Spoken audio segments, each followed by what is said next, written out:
देखिए, बैठक में करीब 18 से 20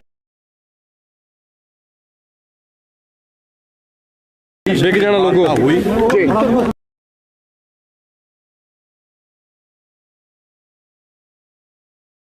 हमारा वही प्रपोजल था, सरकार का भी वही प्रपोजल था। हमने कहा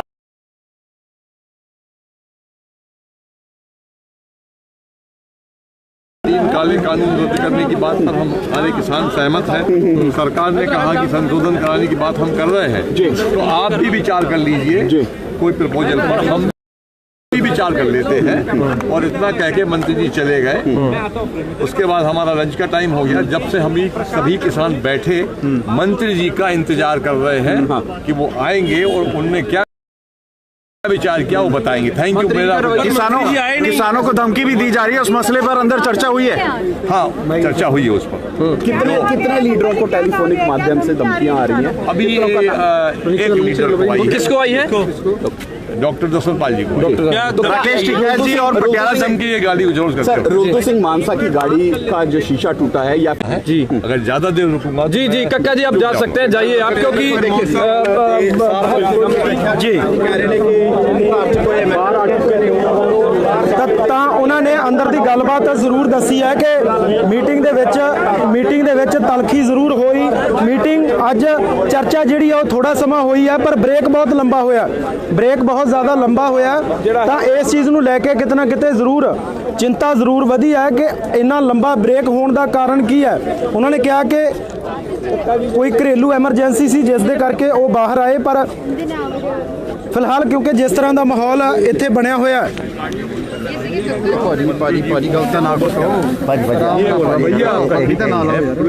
बैठक में आने से रोकती है, आगे से हम बैठक में आने में विचार करेंगे। एक दूसरा ये कि हमने कहा कि हमारा जो आपने प्रस्ताव दिया था वो हमारे किसानों को स्वीकार नहीं, इसलिए 3 कानून पर हमारे किसान डटे हुए हैं।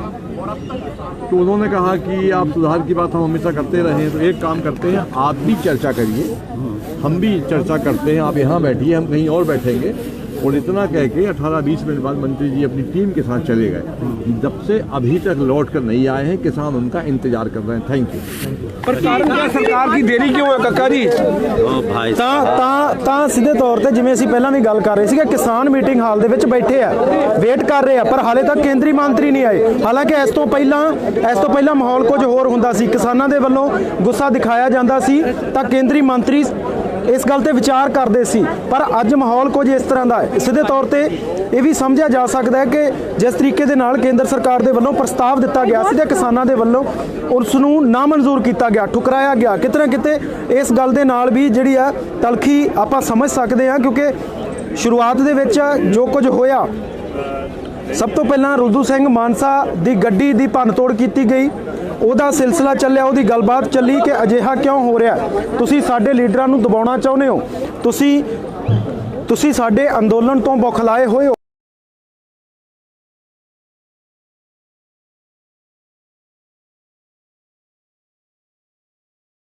ਇਸ ਤਰ੍ਹਾਂ ਦੀਆਂ ਗੱਲਾਂ ਬਾਤਾਂ ਹੁੰਦੀਆਂ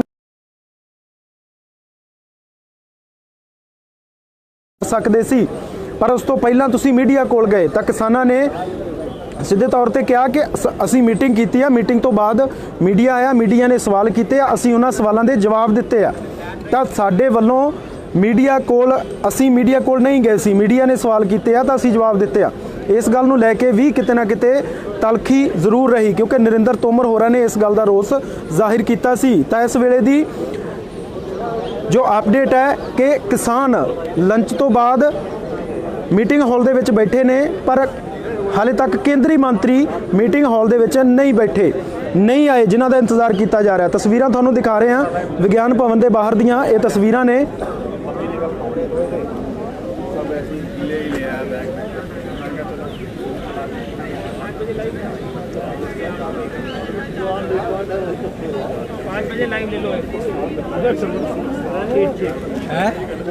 मैंने कर लिया।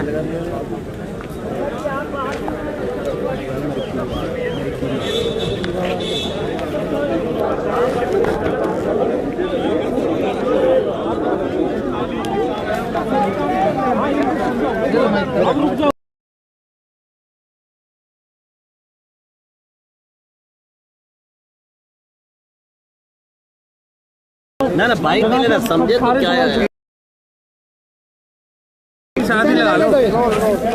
कर लो पहले बाइट कर लो आप। काका जी क्या अभी क्या अंदर चल रहा है वो देखो, एक प्रश्न में सारी बातें आ जाएंगी, ठीक है। बैठक प्रारंभ हुई, मंत्री जी आधा घंटा लेट आए, ठीक है। बैठक में प्रपोजल जो आपने दिया था हमको, वो हम लोगों ने रखा कि वो हमारे किसान नेताओं को स्वीकार नहीं है। 1.5 साल तक का स्टे कराने में हमारे किसानों में रुचि नहीं है, वो चाहते हैं कि आप रद्द करें इसको। तो मंत्री जी को फिर हमने वो बताया कि जो हमारे मेंबर्स यहाँ आते हैं, वो मेंबर्स को पुलिस परेशान करती है, गाड़ियों को लेकर, अन्य बातों को लेकर, कुछ धमकियां आती हैं फोन पर, वो सब उनको बताया गया। इसके बाद बैठक चालू हुई। मंत्री जी ने कहा कि ठीक है, आप यहीं बैठिए या कहीं भी बैठ जाते हैं, बहुत सारे यहाँ पर, अपनी चर्चा कर लें, पुनः विचार कर लें। हम भी आते हैं विचार करके और फिर बैठ के बात करेंगे। तो ये बात करीब करीब 1 बजे खत्म हो गई होगी जी। तब से हम लोगों ने लंगर लिया, लंगर लेने के बाद में फिर बैठे हुए हैं, मंत्री जी का इंतजार कर रहे हैं। अभी तक मंत्री जी नहीं आए, अभी भी नहीं आई मीटिंग, अभी भी नहीं आई मीटिंग। कक्का सर जो केंद्र ने बोला था कि प्रपोजल पर एक बार फिर विचार किया जाए, क्या उसके ऊपर फिर से विचार किया गया और क्या विचार हुआ है, क्या निकल देखिए, गया है? विचार किया गया है, पर क्या विचार हुआ है वो अभी बताना उचित नहीं है। Thank you. अभी दोबारा मीटिंग होगी। जी होगी। अभी मीटिंग होगी, दोबारा के खत्म कर देंगे। आप बाहर क्यों आए? मेरे घर में 13वीं है। अच्छा, उसको ट्रेन पकड़ना है, आपने जाना है वहाँ। ठीक है, तो धन्यवाद। तो बिल्कुल कुमार कक्का हमारे साथ हैं, उनसे बात करते हैं। बैठक से बाहर आए हैं कक्का जी, बैठक क्या कुछ चर्चा आज रखी गई थी? मसौदा रख दिया था 1.5 साल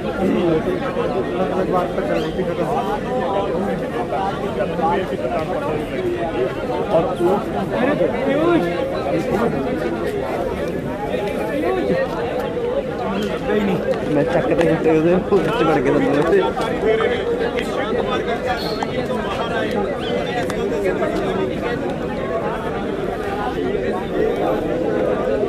ਤਾਂ ਤਸਵੀਰਾਂ ਵਿਗਿਆਨ ਭਵਨ ਦੇ ਬਾਹਰੋਂ ਤੁਸੀਂ ਦੇਖ ਸਕਦੇ ਹੋ, ਕਿਉਂਕਿ ਵੱਡੀ ਹਲਚਲ ਹੋਈ ਸੀ।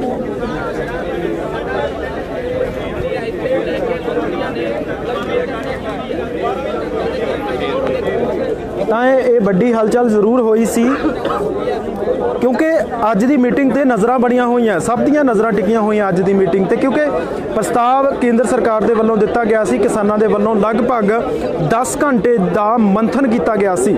ਮੈਰਾਥਨ ਮੀਟਿੰਗ ਤੋਂ ਬਾਅਦ ਇਸ ਪ੍ਰਸਤਾਵ ਨੂੰ ਨਾਮਨਜ਼ੂਰ ਕਰ ਦਿੱਤਾ ਗਿਆ ਸੀ ਕਿ ਸਾਨੂੰ ਇਹ ਮਨਜ਼ੂਰ ਨਹੀਂ, ਕਿਉਂਕਿ ਵੱਖ-ਵੱਖ ਤਰੀਕਿਆਂ ਦੇ ਨਾਲ ਇਹ ਸਮਝਣ ਦੀ, ਜਾਣਨ ਦੀ ਕੋਸ਼ਿਸ਼ ਕਿਤੇ ਨਾ ਕਿਤੇ ਕੀਤੀ ਗਈ ਸੀ ਕਿ ਕੀ ਸਾਨੂੰ ਇਸ ਪ੍ਰਸਤਾਵ ਤੇ ਮਨਜ਼ੂਰੀ ਦੇਣੀ ਚਾਹੀਦੀ ਹੈ। ਕਈ ਤਰੀਕਿਆਂ ਦੇ ਨਾਲ ਸੋਸ਼ਲ ਮੀਡੀਆ ਦੇ ਜ਼ਰੀਏ ਵਿਦੇਸ਼ਾਂ ਦੇ ਵਿੱਚ ਬੈਠੇ ਕਿਸਾਨ ਜੋ ਮਦਦ ਕਰ ਰਹੇ ਨੇ, ਉਹਨਾਂ ਤੋਂ ਸਮਝਣ ਦੀ, ਜਾਣਨ ਦੀ ਕੋਸ਼ਿਸ਼ ਕੀਤੀ ਗਈ, ਉਹਨਾਂ ਦੀ ਰਾਏ ਜਾਣੀ ਗਈ ਕਿ ਉਹ ਕੀ ਚਾਹੁੰਦੇ ਨੇ। ਤਾਂ ਟਰਾਲੀ ਟੂ ਟਰਾਲੀ ਜਿਹੜੇ ਲੋਕ ਅੰਦੋਲਨਕਾਰੀ ਨੇ ਸੜਕਾਂ ਤੇ ਬੈਠੇ ਆ, ਉਹਨਾਂ ਤੋਂ ਵੀ ਜਾਣਨ ਦੀ, ਸਮਝਣ ਦੀ ਕੋਸ਼ਿਸ਼ ਕੀਤੀ ਗਈ ਕਿ ਉਹ ਇਸ ਪ੍ਰਸਤਾਵ ਨੂੰ ਕਿਵੇਂ ਦੇਖਦੇ ਆ, ਕਿਉਂਕਿ ਗੱਲ MSP ਦੀ ਵੀ ਹੈ। MSP ਦੀ ਕਾਨੂੰਨੀ ਗਾਰੰਟੀ। ਨਰਿੰਦਰ ਤੋਮਰ ਹੋਰਾਂ ਨੇ ਇਸ ਤੋਂ ਪਹਿਲਾਂ ਮੀਟਿੰਗ ਦੇ ਵਿੱਚ ਕਿਹਾ ਸੀ ਕਿ MSP ਤੇ ਅਸੀਂ ਤਾਂ ਚਰਚਾ ਕਰਾਂਗੇ, ਤੁਸੀਂ ਇਹਨਾਂ ਤਿੰਨਾਂ ਕਾਨੂੰਨਾਂ ਤੇ ਸਹਿਮਤੀ ਬਣਾਓ ਕਿ ਤੁਸੀਂ ਸੋਧਾਂ ਕਰਵਾਉਣੀਆਂ। ਉਸ ਤੋਂ ਬਾਅਦ ਸੋਧਾਂ ਤੋਂ ਅੱਗੇ ਵਧਦੇ ਨੇ ਤਾਂ ਉਹ ਕਹਿੰਦੇ ਨੇ ਕਿ ਅਸੀਂ ਇਹ ਤਿੰਨਾਂ ਕਾਨੂੰਨਾਂ ਤੇ 1.5 ਸਾਲ ਦੇ ਲਈ ਰੋਕ ਲਾ ਦਿੰਦੇ ਹਾਂ। ਰੋਕ ਜਿੰਨਾ ਟਾਈਮ ਕਮੇਟੀ ਕੰਮ ਕਰੇਗੀ, ਕਮੇਟੀ ਬਣਾਵਾਂਗੇ, ਕਮੇਟੀ ਕੰਮ ਕਰੇਗੀ। ਕਮੇਟੀ ਜੇ ਤੁਸੀਂ ਚਾਹੁੰਦੇ ਹੋ ਕਿ 2 ਸਾਲ 3 ਸਾਲ ਤੱਕ ਵੀ ਕੰਮ ਕਰਦੀ ਹੈ ਤਾਂ ਅਸੀਂ ਉਦੋਂ ਤੱਕ ਰੋਕ ਲਾ ਸਕਦੇ ਹਾਂ, ਪਰ ਤੁਸੀਂ ਆਪਣੀ ਸਹਿਮਤੀ ਦਿਓ। ਉਸ ਤੋਂ ਬਾਅਦ ਅਸੀਂ MSP ਤੇ ਵੀ ਗੱਲ ਕਰ ਸਕਦੇ ਹਾਂ। MSP ਨੂੰ ਕਾਨੂੰਨੀ ਗਾਰੰਟੀ ਦੇ ਘੇਰੇ ਵਿੱਚ ਲਿਆਉਣਾ ਜਾਂ ਨਹੀਂ ਲਿਆਉਣਾ, ਇਸ ਤੋਂ ਬਾਅਦ 'ਚ ਅਸੀਂ ਚਰਚਾ ਕਰ ਸਕਦੇ ਹਾਂ। ਯਾਨੀ ਗੱਲ MSP ਦੀ ਵੀ ਹੈ ਤੇ ਕਾਨੂੰਨਾਂ ਤੇ ਰੋਕ ਦੀ ਵੀ ਹੈ। ਕੀ ਸਾਨੂੰ ਇਹਨਾਂ ਨੂੰ ਮਨਜ਼ੂਰ ਕਰਨਾ ਚਾਹੀਦਾ? ਤਾਂ ਬਹੁਤ ਗਿਣਤੀ ਸੀ ਜਿਹੜੀ ਉਹਨਾਂ ਨੇ ਕਿਹਾ ਕਿ ਰੱਦ ਕਰਵਾਏ ਬਿਨਾਂ ਸਾਨੂੰ ਇਹ ਮਨਜ਼ੂਰ ਨਹੀਂ। ਤਾਂ ਜਿਹੜੀ ਮੀਟਿੰਗ ਹੋਈ ਸੀ, ਮੀਟਿੰਗ ਦੇ ਵਿੱਚ ਵੋਟਿੰਗ ਵੀ ਹੁੰਦੀ ਹੈ। ਇਹ ਵੀ ਸੂਤਰਾਂ ਦੇ ਹਵਾਲੇ ਤੋਂ ਪਤਾ ਚੱਲਦਾ ਹੈ ਕਿ ਮੀਟਿੰਗ ਦੇ ਵਿੱਚ ਵੋਟਿੰਗ ਹੋਈ ਹੈ, ਜਿਹੜਾ ਕਿ 15 ਤੇ 17 ਦਾ ਫਰਕ ਰਿਹਾ। 15 ਲੋਕ ਕਹਿ ਰਹੇ ਸੀ ਕਿ ਸਾਨੂੰ ਇਹ ਕਰਨਾ ਚਾਹੀਦਾ, ਮਨਜ਼ੂਰ ਕਰ ਲੈਣਾ ਚਾਹੀਦਾ, ਤੇ 17 ਲੋਕ ਕਹਿੰਦੇ ਸੀ ਕਿ ਸਾਨੂੰ ਨਾ ਮਨਜ਼ੂਰ ਕਰਨਾ ਚਾਹੀਦਾ। ਵੋਟਿੰਗ ਵਧੀ ਤਾਂ ਇਸ ਨੂੰ ਨਾ ਮਨਜ਼ੂਰ ਕੀਤਾ ਗਿਆ। ਸਿੱਧੇ ਤੌਰ ਤੇ ਇਹ ਗੱਲ ਸਮਝਣ ਦੀ ਹੈ ਕਿ ਕੇਂਦਰ ਸਰਕਾਰ ਸੱਚਮੁੱਚ ਸੰਜੀਦਾ ਹੈ ਜਾਂ ਫਿਰ ਕਿਸੇ ਤਰ੍ਹਾਂ ਦਾ ਕੋਈ ਜਾਲ ਸੁੱਟ ਰਹੀ ਹੈ। ਜਾਲ ਦੇ ਵਿੱਚ ਕਿਸਾਨਾਂ ਨੂੰ ਫਸਾਉਣ ਦੀ ਕੋਸ਼ਿਸ਼ ਕੀਤੀ ਜਾ ਰਹੀ, ਕਿਉਂਕਿ 26 ਜਨਵਰੀ ਦਾ ਪ੍ਰੋਗਰਾਮ ਦੁਨੀਆ ਤੱਕ ਇਸ ਦੀ ਗੱਲ ਪਹੁੰਚ ਚੁੱਕੀ ਹੈ ਔਰ ਦੁਨੀਆ ਦੀਆਂ ਨਜ਼ਰਾਂ ਨੇ 26 ਜਨਵਰੀ ਦੇ ਪ੍ਰੋਗਰਾਮ ਤੇ, ਕਿਉਂਕਿ ਲੱਖਾਂ ਦੀ ਗਿਣਤੀ ਵਿੱਚ ਟਰੈਕਟਰ ਔਰ ਲੱਖਾਂ ਦੀ ਗਿਣਤੀ ਦੇ ਵਿੱਚ ਹੀ ਕਿਸਾਨ ਦਿੱਲੀ ਦੇ ਅੰਦਰ ਟਰੈਕਟਰ ਮਾਰਚ ਕਰਨਗੇ। ਇਹ ਐਲਾਨ ਕਰ ਦਿੱਤਾ ਗਿਆ ਹੈ। ਤੁਹਾਨੂੰ ਦੱਸ ਦਈਏ ਕਿ ਇਸ ਤੋਂ ਬਾਅਦ ਦਿੱਲੀ ਪੁਲਿਸ ਦੇ ਨਾਲ ਵੀ ਕਿਸਾਨਾਂ ਦੀ ਗੱਲਬਾਤ ਹੋਣੀ ਹੈ, ਜਿਹੜੀ ਪਿਛਲੇ 3 ਦਿਨ ਤੋਂ ਲਗਾਤਾਰ ਹੋ ਰਹੀ ਹੈ ਕਿ ਇਸ ਰੂਟ ਤੇ ਜੋ ਅਸੀਂ ਰੂਟ ਪਲਾਨ ਦਿੱਤਾ ਹੈ ਉਸ ਤੇ ਸਾਡਾ ਸਹਿਯੋਗ ਕਰੋ, ਸਾਨੂੰ ਇਹ ਮਾਰਚ ਕਰਨ ਦਿਓ, ਕਿਉਂਕਿ ਗਣਤੰਤਰ ਦਿਵਸ ਮਨਾਉਣਾ ਇਹ ਹਰ ਇੱਕ ਦਾ ਰਾਈਟ ਹੈ। ਲੋਕਤੰਤਰ ਦੇ ਵਿੱਚ ਕੋਈ ਕਿਤੇ ਵੀ ਆਪਣੇ ਤਰੀਕੇ ਦੇ ਨਾਲ ਇਹ ਦਿਨ ਮਨਾ ਸਕਦਾ ਹੈ, ਬਸ਼ਰਤੇ ਕਿ ਤਿਰੰਗੇ ਦਾ ਸਨਮਾਨ ਬਰਕਰਾਰ ਰਹੇ, ਸਗੋਂ ਹੋਰ ਵਧੇ। ਤਾਂ ਉਹ ਕਹਿੰਦੇ ਕਿ ਤਿਰੰਗਾ ਸਾਡਾ ਵੀ ਹੈ, ਦੇਸ਼ ਸਾਡਾ ਵੀ ਹੈ, ਅਸੀਂ ਇਹਦਾ ਸਨਮਾਨ ਬਰਕਰਾਰ ਰੱਖਾਂਗੇ, ਇਹ ਸਾਡੀ ਜ਼ਿੰਮੇਵਾਰੀ ਬਣਦੀ ਹੈ। ਤਾਂ ਇਸ ਦੇ ਨਾਤੇ ਸਾਨੂੰ ਦਿੱਲੀ ਦੇ ਵਿੱਚ ਐਂਟਰ ਹੋਣ ਦਿੱਤਾ ਜਾਵੇ ਤੇ ਸਾਨੂੰ ਮਾਰਚ ਕਰਨ ਦਿੱਤਾ ਜਾਵੇ। ਪਰ ਇਸ ਚੀਜ਼ ਤੇ ਵੀ ਲਗਾਤਾਰ ਕੇਂਦਰ ਸਰਕਾਰ ਦੇ ਵੱਲੋਂ ਵੀ ਕੋਸ਼ਿਸ਼ ਹੈ ਕਿ ਦਿੱਲੀ ਦੇ ਅੰਦਰ ਮਾਰਚ ਨਾ ਕੀਤਾ ਜਾਵੇ, ਤੇ ਦਿੱਲੀ ਪੁਲਿਸ ਦੇ ਵੱਲੋਂ ਵੀ ਲਗਾਤਾਰ ਇਹ ਕੋਸ਼ਿਸ਼ਾਂ ਕੀਤੀਆਂ ਜਾ ਰਹੀਆਂ ਕਿ ਇਸ ਮਾਰਚ ਨੂੰ ਕਿਸੇ ਵੀ ਤਰੀਕੇ ਦੇ ਨਾਲ ਰੋਕਿਆ ਜਾ ਸਕੇ। ਤਸਵੀਰਾਂ ਤੁਹਾਨੂੰ ਇੱਕ ਵਾਰ ਅਸੀਂ ਬਾਹਰ ਦੀਆਂ ਦਿਖਾਉਂਦੇ ਹਾਂ, ਕਿਉਂਕਿ ਹਰ ਇੱਕ ਅਪਡੇਟ ਤੁਹਾਡੇ ਤੱਕ ਅਸੀਂ ਲਗਾਤਾਰ ਪਹੁੰਚਾ ਰਹੇ ਹਾਂ।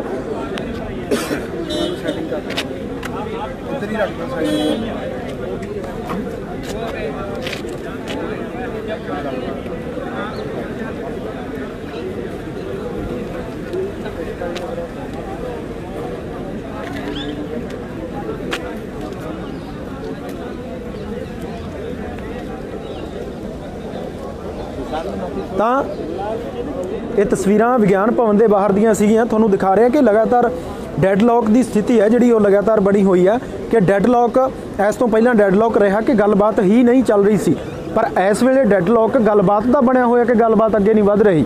ਜਾਣੀ ਇਹ ਚਰਚਾ ਜਿਹੜੀ ਹੈ ਇਹ ਲਗਾਤਾਰ ਚੱਲ ਰਹੀ ਹੈ, ਪਰ ਇਹ ਚਰਚਾ ਅੱਗੇ ਨਹੀਂ ਵੱਧ ਰਹੀ।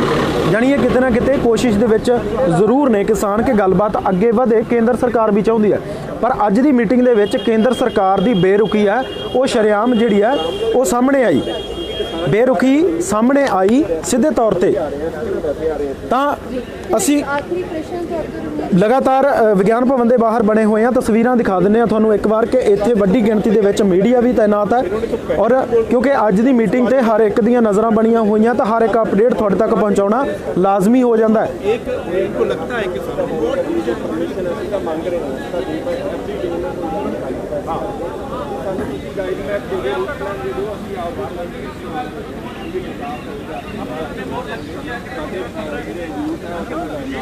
खत्म हो चुकी है, सरकार वालों कह दिता गया साफ, कहते हैं खरीददारी कानून जो है रद्द नहीं करांगे।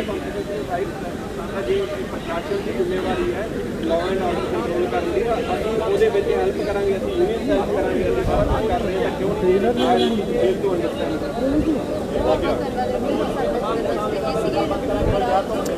ਤਾਂ ਭਾਰਤੀ ਕਿਸਾਨ ਯੂਨੀਅਨ ਕਾਦੀਆਂ ਤੋਂ ਸਪੋਕਸ ਪਰਸਨ ਰਿੱਕੀ ਬਰਾੜ ਹੈ। ਰਿੱਕੀ ਬਰਾੜ ਕਾਫੀ ਟਾਈਮ ਤੋਂ ਗੱਲਬਾਤ ਰੁਕੀ ਪਈ ਹੈ, ਹਾਲਾਂਕਿ ਸ਼ੁਰੂਆਤ ਦੇ ਵਿੱਚ ਗੱਲ ਹੁੰਦੀ ਉਦੋਂ ਵੀ ਮਾਹੌਲ ਤਲਖੀ ਭਰਿਆ ਹੀ ਰਹਿੰਦਾ ਹੈ। ਉਸ ਤੋਂ ਬਾਅਦ ਲੰਚ ਬ੍ਰੇਕ ਹੁੰਦੀ, ਲੰਚ ਬ੍ਰੇਕ ਤੋਂ ਬਾਅਦ ਕਿਸਾਨ ਜਥੇਬੰਦੀਆਂ ਵੇਟ ਕਰਦੀਆਂ ਨੇ ਪਰ ਕੇਂਦਰੀ ਮੰਤਰੀ ਨਹੀਂ ਆਉਂਦੇ। ਨਹੀਂ ਦੇਖੋ, ਥੋੜੀ ਜਿਹੀ ਮਿਸਅੰਡਰਸਟੈਂਡਿੰਗ ਹੈ, ਇਹ ਗੱਲ ਵੀ ਤੁਹਾਨੂੰ ਕਿਤੋਂ ਆਈ ਹੈ, ਤੁਹਾਡੇ ਸੂਤਰਾਂ ਤੋਂ ਆਈ ਹੋਣੀ ਹੈ, ਪਰ ਮੈਂ ਤੁਹਾਨੂੰ ਦੱਸਣਾ ਚਾਹੁੰਦਾ ਵੀ ਗੱਲਬਾਤ ਪਹਿਲਾਂ ਹੋਈ ਹੈ। ਗੱਲਬਾਤ 'ਚ ਕੁਝ ਮੁੱਦਿਆਂ ਤੇ ਗੱਲਬਾਤ ਹੋਈ ਹੈ, ਕੁਝ ਪ੍ਰਸਤਾਵ ਦਿੱਤੇ ਗਏ ਹੋਣੇ ਆ, ਜਾਂ ਸਰਕਾਰ ਨੇ ਦਿੱਤੇ ਗਏ ਹੋਣੇ ਜਾਂ ਕਿਸਾਨਾਂ ਨੇ ਸਰਕਾਰ ਨੂੰ ਦਿੱਤੇ ਗਏ ਹੋਣੇ ਆ। ਉਹਦੇ ਤੇ ਗੱਲਬਾਤ ਕਰਨ ਲਈ ਜਾਂ ਉਹਦੇ ਤੇ ਡਿਸਕਸ਼ਨਸ ਕਰਨ ਲਈ ਕਈ ਵਾਰੀ ਮੰਤਰੀਆਂ ਨੂੰ ਵੀ ਪਾਸੇ ਜਾਣਾ ਪੈਂਦਾ। ਜੇ ਸਾਨੂੰ ਉਹਨਾਂ ਨੇ ਕੋਈ ਪ੍ਰਸਤਾਵ ਦਿੱਤੇ ਪਏ, ਸਾਨੂੰ ਵੀ ਬੈਠ ਕੇ 40 ਬੰਦਿਆਂ ਨੂੰ ਡਿਸਕਸ਼ਨਸ ਕਰਨੀਆਂ ਪੈਂਦੀਆਂ ਉਹਨਾਂ ਤੋਂ ਅਲੱਗ ਹੋ ਕੇ। ਉਹ ਡਿਸਕਸ਼ਨਸ ਹੀ ਚੱਲ ਰਹੀਆਂ ਤਾਂ ਕਿ ਕਿਸੇ ਨਾ ਕਿਸੇ ਤਰੀਕੇ ਇਹ ਮਸਲਾ ਸੁਲਝਾਇਆ ਜਾਵੇ, ਜੋ ਸਾਰਿਆਂ ਦਾ ਇੱਕੋ ਹੀ ਮੋਟਿਵ ਹੈ ਸਾਡਾ। ਜਾਣੀ ਕਿਤੇ ਨਾ ਕਿਤੇ ਕਿ ਅੱਜ ਦੀ ਮੀਟਿੰਗ ਨੂੰ ਕਿਵੇਂ ਦੇਖਦੇ ਹੋ ਕਿ ਮਾਹੌਲ ਤਲਖੀ ਭਰਿਆ ਹੀ ਰਿਹਾ। ਵਾਰ-ਵਾਰ ਨਰਿੰਦਰ ਤੋਮਰ ਹੋਰਾਂ ਨੇ ਵੀ ਕਿਹਾ ਕਿ ਤੁਹਾਨੂੰ ਜਿਹੜਾ ਪ੍ਰਸਤਾਵ ਦਿੱਤਾ ਸੀ ਤੁਸੀਂ ਇਸ ਟੇਬਲ ਤੇ ਆ ਕੇ ਸਾਡੇ ਨਾਲ ਗੱਲਬਾਤ ਕਰਦੇ, ਮੀਡੀਆ ਕੋਲ ਨਹੀਂ ਜਾਣਾ ਚਾਹੀਦਾ ਸੀ। ਦੇਖੋ, ਇਹਦੇ ਵੀ ਮੈਨੂੰ ਪਤਾ ਨਹੀਂ ਕੀ ਕੀ ਫੈਕਟਸ ਆ। ਜੇ ਤੁਸੀਂ ਕਹਿ ਰਹੇ ਹੋ ਤਾਂ ਮੈਂ ਦੱਸਣਾ ਚਾਹੁੰਦਾ ਕਿ ਸਰਕਾਰ ਵੀ ਮੀਡੀਆ ਕੋਲੇ ਜਾਂਦੀ ਹੈ। ਸਰਕਾਰ ਵੀ ਜੇ ਕੋਈ ਗੱਲ ਕਰਨੀ ਚਾਹੁੰਦੀ ਹੈ ਕਿਸਾਨਾਂ ਦੀ, ਉਹ ਮੀਡੀਆ ਕੋਲੇ ਪਹਿਲਾਂ ਪਹੁੰਚ ਜਾਂਦੀ ਹੈ ਵੀ ਅਸੀਂ ਤਾਂ ਇਹ ਬਿੱਲ ਖਾਰਜ ਹੀ ਨਹੀਂ ਕਰਨੇ, ਅਸੀਂ ਤਾਂ ਇਹ ਬਿੱਲਾਂ 'ਤੇ ਡਿਸਕਸ਼ਨ ਕਰਨ ਲਈ ਤੁਸੀਂ ਕਰ ਲਓ, ਅਮੈਂਡਮੈਂਟਸ ਕਰਾ ਲਓ। ਸਾਨੂੰ ਸਰਕਾਰ ਤੋਂ ਮੀਡੀਆ ਥਰੂ ਪਤਾ ਲੱਗਦਾ। ਦੂਸਰੀ ਗੱਲ ਤੁਹਾਨੂੰ ਦੱਸਾਂ ਵੀ ਜਦੋਂ ਆਵਾਮ ਦੇ ਫੈਸਲੇ ਹੁੰਦੇ ਨਾ, ਜ਼ਿਆਦਾ ਲੋਕਾਂ ਦੇ, ਅਸੀਂ ਇੱਥੇ ਕਈ ਕਰੋੜਾਂ ਨੂੰ ਰਿਪਰੈਜ਼ੈਂਟ ਕਰ ਰਹੇ ਹਾਂ। ਜੇ ਅਸੀਂ ਇੱਥੇ ਬੈਠੇ, ਜੇ ਸਾਡੇ 40 ਜਿਹੜੇ ਲੀਡਰ ਚੂਜ਼ ਕੀਤੇ ਆ, ਤਾਂ ਇੱਕ ਮੀਡੀਆ ਇੱਕ ਜ਼ਰੀਆ ਹੁੰਦਾ ਲੋਕਾਂ ਤੱਕ ਆਵਾਜ਼ ਪਹੁੰਚਾਉਣ ਦਾ। ਜੇ ਅਸੀਂ ਕੋਈ ਡਿਸੀਜਨ ਲੈਂਦੇ ਆ, ਸੋਚ ਸਮਝ ਕੇ ਲੈਂਦੇ ਆ, ਫੈਕਟ ਫਿਗਰ ਇਕੱਠੇ ਕਰਕੇ, ਆਪਦੇ ਲਾਇਰਸ ਨਾਲ ਡਿਸਕਸ਼ਨਸ ਕਰਕੇ, ਤੇ ਸਾਡਾ ਫਰਜ਼ ਹੈ ਵੀ ਜਿਹੜੇ ਲੋਕ ਵੇਟ ਕਰ ਰਹੇ ਆ। ਕੱਲ 9, 9:30 ਵਜੇ ਅਸੀਂ ਡਿਸੀਜਨ ਲਿਆ, ਪਰ ਲੋਕ ਤਾਂ ਸਵੇਰ ਤੋਂ ਵੇਟ ਕਰ ਰਹੇ ਸੀਗੇ। ਤਾਂ ਲੋਕਾਂ ਨੂੰ ਰਾਤ ਨੂੰ ਜੇ ਚੈਨ ਦੀ ਨੀਂਦ ਸੌ ਜਾਣਗੇ ਤਾਂ ਇਹਦੇ 'ਚ ਗਲਤ ਗੱਲ ਕੀ ਹੈ? ਅਸੀਂ ਉਹਨਾਂ ਨੂੰ ਸਵੇਰ ਤੱਕ ਇਹੀ ਕਰੀਏ ਵੀ ਉਹਨਾਂ ਨੂੰ ਤੰਗ ਪਰੇਸ਼ਾਨ ਕਰਦੇ ਰਹੀਏ? ਮੀਡੀਆ ਇੱਕ ਜ਼ਰੀਆ ਹੁੰਦਾ ਲੋਕਾਂ ਤੱਕ ਆਵਾਜ਼ ਪਹੁੰਚਾਉਣ ਦਾ, ਅਸੀਂ ਉਹੀ ਕਰ ਰਹੇ ਹਾਂ। ਬਿਲਕੁਲ ਰਿੱਕੀ, ਕਿਤੇ ਨਾ ਕਿਤੇ ਇਹਨੂੰ ਇਹ ਵੀ ਦੇਖਿਆ ਜਾ ਸਕਦਾ ਹੈ, ਸਰਕਾਰ ਨੂੰ ਹੋ ਸਕਦਾ ਇਸ ਗੱਲ ਦਾ ਗੁੱਸਾ ਨਾ ਜ਼ਿਆਦਾ ਹੋਵੇ ਕਿ ਤੁਸੀਂ ਮੀਡੀਆ 'ਚ ਕਿਉਂ ਗਏ। ਉਹਨਾਂ ਨੂੰ ਇਹ ਵੀ ਹੋ ਸਕਦਾ ਕਿ ਪ੍ਰਸਤਾਵ ਨੂੰ ਨਾ ਮਨਜ਼ੂਰ ਕਰਤਾ। ਦੇਖੋ, ਪ੍ਰਸਤਾਵ ਸਰਕਾਰ ਨੇ ਆਪਦਾ ਦਿੱਤਾ, ਅਸੀਂ ਆਪਦਾ ਦਿੱਤਾ, ਸਾਡਾ ਵੀ ਨਾ ਮਨਜ਼ੂਰ ਕੀਤਾ। ਅਸੀਂ ਤਾਂ ਗੁੱਸੇ 'ਚ ਹੋਏ ਨਹੀਂ, ਅਸੀਂ ਤਾਂ ਕਦੇ ਤਲਖੀ ਦੇ ਮੂਡ 'ਚ ਆਏ ਨਹੀਂਗੇ। ਅਸੀਂ ਹਰ ਵਾਰੀ ਪ੍ਰਸਤਾਵ ਲੈ ਕੇ ਆਉਂਦੇ ਹਾਂ, ਸਾਡਾ ਹਰ ਵਾਰੀ ਠਕਰਾਉਂਦੇ ਆ ਸਾਨੂੰ। ਤਾਂ ਇਹਨਾਂ ਨੇ ਪਹਿਲੀ ਵਾਰ ਪ੍ਰਸਤਾਵ ਦਿੱਤਾ, ਅਸੀਂ ਜੇ ਠਕਰਾਤਾ ਤਾਂ ਇਹਨਾਂ ਨੂੰ ਇੰਨਾ ਤਲਖੀ ਹੋਣ ਵਾਲਾ ਤਾਂ ਕੋਈ ਗੱਲ ਨਹੀਂ ਗੀ। ਪ੍ਰਸਤਾਵ ਜ਼ਰੂਰ, ਜੇ ਕੋਈ ਕਿਸੇ ਮਸਲੇ ਦਾ ਆਪਾਂ ਹੱਲ ਕਰਨਾ ਹੁੰਦਾ ਨਾ ਜੀ, ਉਹ ਡਿਸਕਸ਼ਨਸ ਕਰਨੀਆਂ ਪੈਂਦੀਆਂ। ਪ੍ਰਸਤਾਵ ਆਉਂਦੇ ਆ, ਪ੍ਰਸਤਾਵ ਤੇ ਡਿਸਕਸ਼ਨਸ ਹੁੰਦੀਆਂ। ਕਈ ਵਾਰੀ ਡਿਸਕਸ਼ਨਸ ਪਾਸ ਹੋ ਜਾਂਦੀਆਂ, ਕਈ ਵਾਰੀ ਡਿਸਕਸ਼ਨਸ ਫੇਲ ਹੁੰਦੀਆਂ, ਪਰ discussion is the only way out ਜੇ ਆਪਾਂ ਕਿਸੇ ਮਸਲੇ ਦਾ ਹੱਲ ਕੱਢਣਾ। ਬਿਲਕੁਲ। ਤਾਂ ਕਿਤੇ ਨਾ ਕਿਤੇ ਰਿੱਕੀ, ਅੱਜ ਦੀ ਮੀਟਿੰਗ ਤੇ ਬਹੁਤ ਨਜ਼ਰਾਂ ਬਣੀਆਂ ਹੋਈਆਂ, ਜਿਵੇਂ ਤੁਸੀਂ ਕੱਲ ਵੀ ਕਿਹਾ ਕਿ ਸੰਯੁਕਤ ਕਿਸਾਨ ਮੋਰਚੇ ਦੀ ਮੀਟਿੰਗ ਸੀ, ਉਹਦੇ ਤੇ ਵੀ ਨਜ਼ਰਾਂ ਬਣੀਆਂ ਸੀ ਕਿ ਪ੍ਰਸਤਾਵ ਦਿੱਤਾ ਗਿਆ ਤੇ ਕਿਸਾਨਾਂ ਨੇ ਕਿਹਾ ਕਿ ਅਸੀਂ ਵਿਚਾਰ ਕਰਕੇ ਦੱਸਾਂਗੇ ਕੀ ਵਿਚਾਰ ਦੇ ਵਿੱਚੋਂ ਨਿਕਲਦਾ।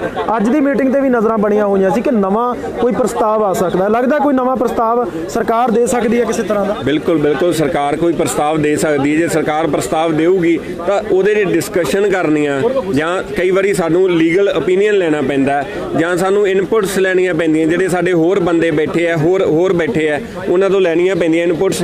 ਤਾਂ ਇਹਦੇ 'ਚ ਗਲਤ ਗੱਲ ਕੁਛ ਨਹੀਂ ਗੀ। ਜੇ ਅੱਜ ਸਾਨੂੰ ਕੋਈ ਪ੍ਰਸਤਾਵ ਦਿੰਦੇ, ਅਸੀਂ ਉੱਤੇ ਫਿਰ ਡਿਸਕਸ਼ਨਸ ਕਰਾਂਗੇ।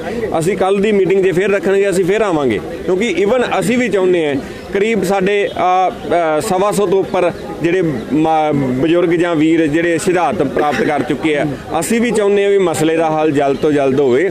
ਸਾਡੀਆਂ ਫਸਲਾਂ ਦਾ ਨੁਕਸਾਨ ਹੋਈ ਜਾਂਦਾ, ਸਾਡਾ ਸਾਰਾ ਭਰਪਾ ਇੱਥੇ ਬੈਠਾ, ਲੋਕ ਆਪਦੇ ਕੰਮਕਾਰ ਛੱਡ ਕੇ ਬੈਠੇ। ਲੋਕਾਂ ਨੇ ਆਪਦੇ ਜਿਹੜੇ ਬੱਚੀਆਂ ਦੇ ਵਿਆਹ ਕਰਨੇ ਸੀ ਜਾਂ ਕੋਈ ਪ੍ਰੋਗਰਾਮ ਸੀ, ਉਹ ਅਸੀਂ ਪੋਸਟਪੋਨ ਕੀਤੇ ਆ। ਤਾਂ ਅਸੀਂ ਵੀ ਚਾਹੁੰਦੇ ਹਾਂ ਜਲਦ ਤੋਂ ਜਲਦ ਇਹਦਾ ਹੱਲ ਨਿਕਲੇ ਤੇ ਵਾਪਸ ਜਾਈਏ ਅਸੀਂ। ਠੀਕ ਹੈ, ਗੱਲਬਾਤ ਦੇ ਮਸਲੇ ਜਿਹੜੇ ਨੇ ਉਹ ਟੇਬਲ ਟਾਕ ਤੇ ਹੋਣੇ ਹੁੰਦੇ ਆ, ਗੱਲਬਾਤ ਦੇ ਜ਼ਰੀਏ ਨਿਬੜਨੇ ਹੁੰਦੇ ਆ। ਪਰ ਤੁਹਾਨੂੰ ਲੱਗਦਾ ਕਿ ਜਦੋਂ ਤੋਂ ਮੀਟਿੰਗਾਂ ਦਾ ਦੌਰ ਚੱਲ ਰਿਹਾ, ਜਦੋਂ ਤੋਂ ਅੰਦੋਲਨ ਚੱਲ ਰਿਹਾ, ਉਦੋਂ ਤੋਂ ਲੈ ਕੇ ਅੱਜ ਤੱਕ ਇੱਕੋ ਹੀ ਗੱਲ ਕੇਂਦਰ ਸਰਕਾਰ ਤੱਕ ਪਹੁੰਚਾਈ ਜਾਂਦੀ ਹੈ ਕਿ ਅਸੀਂ ਇਹ ਰੱਦ ਕਰਵਾਉਣੇ ਆ। ਹੁਣ ਇੱਕ ਪ੍ਰਸਤਾਵ ਦਿੱਤਾ ਸੀ, ਉਹਦੇ ਵਿੱਚੋਂ ਵੀ ਇਹੀ ਕਿਹਾ ਕਿ ਅਸੀਂ ਰੱਦ ਕਰਵਾਏ ਬਿਨਾਂ ਦੂਜਾ ਰਸਤਾ ਹੀ ਨਹੀਂ। ਫਿਰ ਪ੍ਰਸਤਾਵ ਜਾਣਨ ਦਾ ਜਾਂ ਪ੍ਰਸਤਾਵ ਲੈ ਕੇ ਉਹਨਾਂ ਦੇ ਵਿਚਾਰ ਕਰਨ ਦਾ ਤੁਹਾਨੂੰ ਲੱਗਦਾ ਵਿੱਚ ਕੋਈ ਰਸਤਾ ਬਚ ਜਾਂਦਾ ਹੈ? ਦੇਖੋ, ਜਦੋਂ ਕੋਈ ਆਪਾਂ ਜੇ ਕਿਸੇ ਚੀਜ਼ ਤੇ ਐਰੋਗੈਂਟ ਹੋ ਜਾਾਂਗੇ ਨਾ, ਜਾਂ ਕਿਸੇ ਚੀਜ਼ ਤੇ ਆਪਾਂ ਈਗੋ ਆਪਦੀ ਲੈ ਕੇ ਬੈਠ ਜਾਾਂਗੇ, ਤਾਂ ਉਹ ਮਸਲੇ ਦਾ ਹੱਲ ਨਹੀਂ ਕਰਦਾ। ਆਪਾਂ ਜਦੋਂ ਮਸਲੇ ਦੇ ਹੱਲ ਕਰਨੇ ਹੋਣ ਨਾ, ਜਦੋਂ ਆਵਾਮ ਦੇ ਮਸਲੇ ਹੋਣ, ਤਾਂ ਉਦੋਂ ਕੁਝ ਡਿਸੀਜਨਸ ਜਿਹੜੇ ਆ ਉਹ ਬੈਠ ਕੇ ਲੈਣੇ ਪੈਂਦੇ ਆ। ਤਾਂ ਜੇ ਕੋਈ ਕਈ ਵਾਰੀ ਪ੍ਰਸਤਾਵ ਹੀ ਇੰਨਾ ਅੱਛਾ ਹੁੰਦਾ ਤਾਂ ਉਹਦੇ 'ਤੇ ਡਿਸਕਸ਼ਨਸ ਕਰਕੇ ਫਰਦਰ ਜੇ ਕੁਝ ਨਿਕਲਦਾ ਹੋਵੇ ਫਰੂਟਫੁਲ, ਤਾਂ ਉਹ ਕਰਨੇ ਚਾਹੀਦੇ ਆ। ਜਿਹੜੀ ਗੱਲ ਅੱਜ ਤੋਂ 60 ਦਿਨ ਪਹਿਲਾਂ ਸੀਗੇ, ਅੱਜ ਉਹ ਥਿੰਕਿੰਗ ਸ਼ਾਇਦ ਡਿਫਰੈਂਟ ਹੋਵੇ ਆਪਣੀ। ਆਪਾਂ ਨੂੰ ਸ਼ਾਇਦ ਕੁਝ ਇੱਕ ਹੋਰ ਰਸਤਾ ਖੁੱਲ੍ਹ ਗਿਆ ਹੋਵੇ ਆਪਣੇ ਲਈ। ਤਾਂ ਉਹਦੇ 'ਤੇ ਡਿਸਕਸ਼ਨ, ਹੈਲਦੀ ਡਿਸਕਸ਼ਨ ਕਰਨੀ ਕੋਈ ਮਾੜੀ ਗੱਲ ਨਹੀਂ, ਉਹ ਕਰਨੀ ਚਾਹੀਦੀ ਹੈ। ਤਾਂ ਬਾਕੀ ਜੇ ਕੋਈ ਪ੍ਰਸਤਾਵ ਅੱਛਾ ਲੈ ਕੇ ਆਊਗੀ ਸਰਕਾਰ, ਤਾਂ ਅਸੀਂ ਡਿਸਕਸ਼ਨ ਕਰਨ ਨੂੰ ਤਾਂ ਬੈਠੇ ਹਾਂ। ਅਸੀਂ ਤਾਂ ਸ਼ਾਇਦ ਇਹ ਵੀ ਹੋ ਸਕਦਾ ਵੀ ਸਾਨੂੰ ਇੱਥੇ ਟਾਈਮ ਦੇਣ ਦਾ ਸ਼ਾਮ ਨੂੰ ਹੀ ਅਸੀਂ ਫਿਰ ਆ ਜਾਈਏ ਇਹਨਾਂ ਕੋਲੇ। ਹੋ ਸਕਦਾ ਵੀ ਜੇ ਅੱਜ ਦਾ ਕੱਲ ਦੀ ਮੀਟਿੰਗ ਰੱਖ ਲੈਣ, ਕੱਲ ਸਵੇਰ ਆ ਜਾਈਏ, ਤਾਂ ਉਹਦੇ 'ਤੇ ਕਰਨੀ ਪੈਂਦੀ ਡਿਸਕਸ਼ਨ। ਯਾਨੀ ਕਿਤੇ ਨਾ ਕਿਤੇ 26 ਜਨਵਰੀ ਦਾ ਜਿਹੜਾ ਕਹਿ ਸਕਦੇ ਹਾਂ ਕਿ ਇੱਕ ਪ੍ਰਭਾਵ ਕੇਂਦਰ ਸਰਕਾਰ ਤੇ ਪ੍ਰੋਪਰ ਬਣਿਆ ਹੋਇਆ। ਦੇਖੋ, ਪ੍ਰਭਾਵ ਸਰਕਾਰ ਨੂੰ ਵੀ ਇਹ ਲੱਗਦਾ, ਸਰਕਾਰ ਨੂੰ ਕਿਤੇ ਨਾ ਕਿਤੇ ਉਹਨਾਂ ਦੇ ਮਾਈਂਡ 'ਚ ਇਹ ਹੈਗਾ ਵੀ ਕਿਤੇ ਕੁਝ ਉਹ ਨਾ ਹੋ ਜੇ, ਕੁਝ ਤਲਖੀ ਨਾ ਹੋ ਜੇ 26 ਨੂੰ, ਕੁਝ ਇਹੋ ਜਿਹਾ ਕੁਝ ਨਾ ਹੋ ਜੇ। ਤਾਂ ਸਰਕਾਰ ਨੂੰ ਇਹ ਹੈ ਵੀ ਅਸੀਂ ਇਹਨੂੰ ਕਿਵੇਂ ਨਾ ਕਿਵੇਂ ਨਿਬੇੜੀਏ। ਤਾਂ ਉਹੀ ਸਾਡੇ ਮਾਈਂਡ 'ਚ ਹੈ ਵੀ ਅਸੀਂ ਵੀ ਚਾਹੁੰਦੇ ਹਾਂ ਵੀ ਜਲਦੀ ਤੋਂ ਜਲਦ ਨਿਬੜੇ, ਤਾਂ ਕਿ 26 ਨੂੰ ਅਸੀਂ ਆਪਦੀ ਪਰੇਡ ਕਰਕੇ, ਅਸੀਂ ਵੀ ਫਤਿਹ ਵਾਲੀ ਪਰੇਡ ਕਰਕੇ ਅਸੀਂ ਵਾਪਸ ਆਪਦੇ ਘਰਾਂ ਨੂੰ ਪਰਤੀਏ। ਸਾਨੂੰ ਵੀ ਬਹੁਤ ਟਾਈਮ ਹੋ ਗਿਆ। 26 ਦੀ ਪਰੇਡ ਤਾਂ ਹੋਊਗੀ ਦਿੱਲੀ ਦੇ ਵਿੱਚ। ਬਿਲਕੁਲ ਹੋਊਗੀ ਜੀ। ਇਹ ਡਿਸਾਈਡ ਕਰੂਗਾ ਵੀ ਪਰੇਡ ਦਾ ਰੂਪ ਕੀ ਹੈ। ਉਹ ਫਤਿਹ ਵਾਲੀ ਪਰੇਡ ਹੈ ਕਿ ਸਾਡੀ ਪਰੇਡ ਹੈ ਵੀ ਸਰਕਾਰ ਤੇ ਇੱਕ ਦਬਾਅ ਬਣਾਉਣ ਦਾ। ਉਹ ਪਰੇਡ ਦਾ ਇਹ ਰੂਪ ਰੇਖਾ ਬਾਅਦ ਚ ਡਿਸਾਈਡ ਹੋਊਗੀ। ਪਰ ਮੈਂ ਤੁਹਾਨੂੰ ਦੱਸ ਦਿਆਂ ਵੀ ਸਾਡੀ ਪਰੇਡ 200% ਪੀਸਫੁਲ ਹੋਊਗੀ। ਅਸੀਂ ਜਿਵੇਂ 7 ਨੂੰ ਕੀਤੀ ਹੈ, 7 ਨੂੰ ਵੀ ਅਸੀਂ ਪਰੇਡ ਕਰਕੇ KMP ਤੇ ਇਹਨਾਂ ਨੇ ਸਾਨੂੰ ਕਿਹਾ ਉੱਥੇ ਕਰਕੇ ਅਸੀਂ ਵਾਪਸ ਆ ਕੇ ਟਰਾਲੀਆਂ ਤੇ ਬੈਠ ਗਏ। ਤੁਸੀਂ ਵੀ ਕਵਰੇਜ ਕੀਤੀ ਹੋਣੀ ਹੈ, ਤੁਸੀਂ ਦੇਖੀ ਹੋਣੀ ਹੈ, ਬਹੁਤ ਪੀਸਫੁਲ ਸੀ। ਠੀਕ ਹੈ, ਨੰਬਰ ਆਫ ਟਰੈਕਟਰਸ ਜ਼ਿਆਦਾ ਹੋ ਜਾਣਗੇ ਪਰ ਪਰੇਡ ਪੀਸਫੁਲ ਹੀ ਰਹਿਣੀ ਹੈ ਸਾਡੀ। ਨਹੀਂ ਜ਼ਰੂਰੀ ਵੀ ਬਣਦਾ, ਕਿਉਂਕਿ ਮੈਂ ਪਹਿਲਾਂ ਵੀ ਜਿਵੇਂ ਗੱਲ ਕੀਤੀ ਸੀ ਕਿ ਕਿਸਾਨ ਕਹਿੰਦੇ ਨੇ ਕਿ ਗਣਤੰਤਰ ਦਿਵਸ ਮਨਾਉਣਾ ਸਾਡਾ ਵੀ ਤਾਂ ਅਧਿਕਾਰ ਹੈ ਨਾ। ਜਿਹੜਾ ਤਿਰੰਗੇ ਦਾ ਸਨਮਾਨ ਹੈ ਅਸੀਂ ਵੀ ਉਸੇ ਤਰ੍ਹਾਂ ਬਰਕਰਾਰ ਰੱਖਣਾ ਚਾਹੁੰਦੇ ਆ। ਹਾਲਾਂਕਿ ਉਹਦਾ ਸਨਮਾਨ ਹੋਰ ਉੱਚਾ ਵਧਾਉਣਾ ਚਾਹੁੰਦੇ ਆ। ਕਿੰਨੀ ਚੰਗੀ ਗੱਲ ਹੋਵੇ, ਇੱਕ ਪਾਸੇ ਜਵਾਨ ਪਰੇਡ ਕਰੇ, ਦੂਜੇ ਪਾਸੇ ਕਿਸਾਨ ਕਰੇ। ਮੈਨੂੰ ਲੱਗਦਾ ਜ਼ਰੂਰੀ ਵੀ ਬਣ ਜਾਂਦਾ ਰਿੱਕੀ। ਬਿਲਕੁਲ ਜੀ, ਦੇਖੋ ਸਾਡੇ ਵੀ ਕਨਸਟੀਟਿਊਸ਼ਨਲ ਰਾਈਟਸ ਹੈ। ਜੇ ਕਿਸੇ ਨੇ ਪਰੇਡ ਕਰਨੀ ਹੈ ਤਾਂ ਇੱਕ ਆਪਣੇ ਕਨਸਟੀਟਿਊਸ਼ਨ ਦੇ ਵਿੱਚ ਲਿਖਿਆ ਹੋਇਆ ਵੀ ਜੇ ਕੋਈ ਪੀਸਫੁਲ ਪ੍ਰੋਟੈਸਟ ਕਰਦਾ ਜਾਂ ਪਰੇਡ ਕਰਦਾ ਤਾਂ ਉਹਨੂੰ ਕੋਈ ਰੋਕ ਨਹੀਂ ਸਕਦੇ। ਅਸੀਂ ਤਾਂ ਇਹ ਨਿਮਰਤਾ ਨਾਲ ਪ੍ਰਸ਼ਾਸਨ ਕੋਲੇ ਜਾਂਦੇ ਆ। ਕਦੇ ਤਾਂ ਉਹ ਸੁਪਰੀਮ ਕੋਰਟ 'ਚ ਚਲੇ ਜਾਂਦੇ ਆ ਐਪਲੀਕੇਸ਼ਨ ਲਾ ਕੇ, ਉਹਨਾਂ ਨੇ ਰੱਦ ਕਰਤੀ। ਹੁਣ ਇਹ ਡਟੇ ਬੈਠੇ ਆ ਵੀ ਅਸੀਂ ਨਹੀਂ, ਤੁਸੀਂ ਬਾਹਰ ਕਰ ਲਓ, ਇੱਥੇ ਕਰ ਲਓ। ਅਸੀਂ ਤਾਂ ਇਹਨਾਂ ਦਾ ਹਰ ਰੋਜ਼ ਜੇ 10 ਵਾਰੀ ਬੁਲਾਉਂਦੇ ਅਸੀਂ 10 ਵਾਰੀ ਜਾਂਦੇ। ਅਸੀਂ ਕਹਿੰਦੇ ਵੀ ਸਾਨੂੰ ਰੂਟ ਮੈਪ ਦੇ ਦਿਓ। ਅਸੀਂ ਉਹਦੇ ਤੇ ਸਾਡੇ ਇੰਨੇ ਕੁ ਸਾਡੇ ਜਾਗਰੂਕ ਹੈਗੇ ਆ ਪੰਜਾਬੀ, ਉਹਨਾਂ ਨੂੰ ਪਤਾ ਹੈ ਵੀ ਇਹ ਪਰੇਡ ਅਸੀਂ ਨੌਨ ਵਾਇਲੈਂਟ ਨਹੀਂ ਕਰਨੀ, ਕਿਉਂਕਿ ਮੁੱਦੇ ਸਾਡੇ ਵੱਡੇ ਆ। ਅਸੀਂ ਬਿੱਲ ਰੱਦ ਕਰਾਉਣੇ ਆ ਤੇ ਬਿੱਲਾਂ ਤੋਂ ਬਾਅਦ ਅਸੀਂ ਫਿਰ ਜਾ ਕੇ 0 ਪੁਆਇੰਟ ਤੇ ਖੜੇ ਆ। ਸਾਡੇ ਜਿਹੜੇ ਰਿਫਾਰਮਸ ਚਾਹੀਦੀਆਂ ਉਹ ਤਾਂ ਕਿਤੇ ਗੱਲਬਾਤ ਹੀ ਨਹੀਂ ਹੋਈ। ਸਾਡਾ ਅੱਜ ਦਾ ਟਾਈਮ ਇਹ ਸੀ ਨਵੀਂ ਲੜਾਈ ਇੱਕ ਜਾਨੀ ਮਿਲ ਗਈ ਤੇ ਲੜਨੀ ਪੈਗੀ। ਇਹ ਤਾਂ ਸਾਡੇ ਤੇ ਥੋਪੀ ਗਈ ਜੀ। ਅਸੀਂ ਤਾਂ ਅਜੇ ਆਪਦੇ ਜਿਹੜੇ ਮੁੱਦੇ ਉਹ ਡਿਸਕਸ ਕਰਨੇ ਆ। ਅਸੀਂ ਸਰਕਾਰ ਕੋਲੇ ਫੇਰ ਆ ਕੇ ਗੱਲ ਕਰਨੀ ਹੈ। ਸਾਡੀਆਂ ਕਮੇਟੀਆਂ ਆਉਣਗੀਆਂ ਵੀ ਸਾਨੂੰ ਰਿਫਾਰਮਸ ਲੈ ਕੇ ਆਓ। ਸਾਨੂੰ ਇਹ ਜਿਹੜਾ ਮੰਦਹਾਲੀ ਹੋਈ ਜਾਂਦੀ ਹੈ ਕਿਸਾਨ ਦੀ, ਇਹਨੂੰ ਬਚਾਓ। ਜੋ ਇੰਨੇ ਸੁਸਾਈਡ ਹੋਈ ਜਾਂਦੇ ਆ, ਪੰਜਾਬ ਐਗਰੀਕਲਚਰ ਯੂਨੀਵਰਸਿਟੀ ਤੇ ਆਪਣੇ ਜਿਹੜਾ ਪਟਿਆਲਾ ਯੂਨੀਵਰਸਿਟੀ ਹੈ ਤੇ GNDU, ਇਹਨਾਂ ਤਿੰਨਾਂ ਦੀ ਸਟੱਡੀ ਇਹ ਸੀਗੀ ਵੀ 16,600 ਸੁਸਾਈਡ ਹੋ ਰਹੇ ਆ ਹਰ ਸਾਲ। ਆਲਮੋਸਟ 3 ਸੁਸਾਈਡ ਹੋ ਰਹੇ ਆ ਐਵਰੀ ਡੇ। ਜਦੋਂ ਕਿਤੇ ਸਵੇਰੇ ਅਖਬਾਰ ਉਠਾਈਦਾ ਨਾ ਜੀ, ਵਿੱਚ ਕੋਈ ਨਾ ਕੋਈ ਵੀਰ ਸ਼ਹਾਦਤ ਪ੍ਰਾਪਤ ਕਰੀ ਬੈਠਾ ਹੁੰਦਾ। ਤਾਂ ਆਪਣਾ ਮੁੱਦੇ ਉਹ ਸੀਗੇ, ਸਾਨੂੰ ਉਹ ਮੁੱਦਿਆਂ ਤੋਂ ਹੋਰ ਪਾਸੇ ਸਾਡਾ ਇਹਨਾਂ ਨੇ ਸਾਰਾ ਜਿਹੜਾ એનર્ਜੀ ਵੇਸਟ ਕੀਤੀ ਹੈ। ਤੇ ਅਸੀਂ ਦੁਬਾਰਾ ਉੱਥੇ ਹੀ ਖੜੇ ਹਾਂ, ਜਾ ਕੇ ਸਾਡੀ ਲੜਾਈ ਉੱਥੇ ਹੀ ਖੜੀ ਹੈ, ਕਿਸਾਨੀ ਉੱਥੇ ਹੀ ਖੜੀ ਹੈ। ਅਸੀਂ ਉਹਨੂੰ ਉੱਚਾ ਲੈ ਕੇ ਆਉਣਾ, ਅਸੀਂ ਉਹਦੇ ਤੇ ਡਿਸਕਸ਼ਨਸ ਕਰਨੀਆਂ। ਅਸੀਂ ਤਾਂ ਚਾਹੁੰਦੇ ਜਲਦੀ ਤੋਂ ਜਲਦੀ ਖਤਮ ਹੋਵੇ ਤਾਂ ਅਸੀਂ ਉਹ ਆਪਦੀ ਜਿਹੜਾ ਉੱਥੋਂ ਵਾਲੇ ਜਿਹੜੇ ਸੰਘਰਸ਼ ਹੈ ਉਹਨਾਂ ਦੀ ਰੂਪ ਰੇਖਾ ਬਣਾਈਏ, ਉਹ ਸਰਕਾਰ ਕੋਲੇ ਲੈ ਕੇ ਆਈਏ। ਮੁੱਦੇ ਵੀ ਸਾਡਾ ਕਰਜ਼ਾ ਮਾਫ ਕਰੋ, ਕਿਸਾਨੀ ਮੰਦਹਾਲੀ ਹਲ ਜਾ ਰਹੀ ਹੈ, ਇਹਨੂੰ ਬਚਾਓ ਕਿਸੇ ਨਾ ਕਿਸੇ। ਜੀ ਬਹੁਤ ਧੰਨਵਾਦ ਰਿੱਕੀ। ਤਾਂ ਸਿੱਧੇ ਤੌਰ ਤੇ ਬਿਲਕੁਲ ਇਹ ਸਪਸ਼ਟ ਜਿਹੀਆਂ ਚੀਜ਼ਾਂ ਹੈ ਕਿ ਹਾਲੇ ਤਾਂ ਕਿਸਾਨੀ ਤੇ ਬਹੁਤ ਸਾਰਾ ਕਹਿ ਸਕਦੇ ਹਾਂ ਕਿ ਬੋਝ ਹੈਗਾ। ਬੜੀਆਂ ਚੀਜ਼ਾਂ ਨੂੰ ਲੈ ਕੇ ਉਹਨਾਂ ਦੀ ਆਰਥਿਕ ਮੰਦਹਾਲੀ ਵੱਧ ਰਹੀ ਹੈ, ਖੁਦਕੁਸ਼ੀਆਂ ਕਿਉਂ ਵੱਧ ਰਹੀਆਂ, ਉਹਦਾ ਹੱਲ ਕੱਢੀਏ। ਕਿਸਾਨੀ ਦੀ ਆਮਦਨ ਕਿਉਂ ਇੰਨੀ ਘਟ ਰਹੀ ਹੈ, ਹਰ ਰੋਜ਼ ਕਿਸਾਨ ਖੁਦਕੁਸ਼ੀ ਕਿਉਂ ਕਰ ਰਿਹਾ, ਸਾਰੀਆਂ ਚੀਜ਼ਾਂ ਨੇ ਜਿਹੜੀਆਂ ਉਹ ਹਾਲੇ ਕਰਨੀਆਂ ਬਾਕੀ ਆ। ਪਰ ਫਿਲਹਾਲ ਉਹਨਾਂ ਨੇ ਕਿਹਾ ਕਿ ਆਹ ਜਿਹੜਾ ਨਵਾਂ ਪ੍ਰੋਟੈਸਟ ਸੀ, ਜਨਤਕ ਕਾਨੂੰਨ ਸੀ, ਸਾਡੇ ਤੇ ਥੋਪ ਦਿੱਤੇ ਗਏ। ਤਾਂ ਤਸਵੀਰਾਂ ਤੁਹਾਨੂੰ ਦਿਖਾਉਣੇ ਆ ਕਿ ਮੀਟਿੰਗ ਕਿਸੇ ਵੇਲੇ ਵੀ ਖਤਮ ਹੋ ਸਕਦੀ ਹੈ। ਹਾਲਾਂਕਿ ਹਲਚਲ ਹੁੰਦੀ ਹੈ ਬਾਰ-ਬਾਰ, ਮੀਟਿੰਗ ਜਲਦ ਖਤਮ ਹੋ ਸਕਦੀ ਹੈ। ਤਾਂ ਹੁਣ ਤੱਕ ਦੀ ਜੋ ਅਪਡੇਟ ਸੀ ਉਹ ਇਹੋ ਹੀ ਸੀ ਕਿ ਕੇਂਦਰੀ ਮੰਤਰੀਆਂ ਦਾ ਇੰਤਜ਼ਾਰ ਜਿਹੜਾ ਉਹ ਮੀਟਿੰਗ ਹਾਲ ਦੇ ਵਿੱਚ ਕੀਤਾ ਜਾ ਰਿਹਾ ਸੀ। ਸ਼ਿਵ ਕੁਮਾਰ ਕੱਕਾ ਬਾਹਰ ਆਏ, ਉਹਨਾਂ ਨੇ ਕਿਹਾ ਕਿ ਉਹਨਾਂ ਦੀਆਂ ਘਰੇਲੂ ਕੁਝ ਮਜਬੂਰੀਆਂ ਸੀ, ਇਸ ਕਰਕੇ ਜਾਣਾ ਪਿਆ। ਪਰ ਫਿਲਹਾਲ ਡੈਡਲੌਕ ਦੀ ਸਥਿਤੀ ਇਸੇ ਤਰ੍ਹਾਂ ਬਣੀ ਹੋਈ ਆ। ਅਸੀਂ ਹਰ ਅਪਡੇਟ ਤੁਹਾਡੇ ਤੱਕ ਪਹੁੰਚਾਉਂਦੇ ਰਹਾਂਗੇ। ਤੁਸੀਂ ਬਣੇ ਰਹਿਣਾ ਵਿਜ਼ਨ ਪੰਜਾਬ TV ਦੇ ਨਾਲ।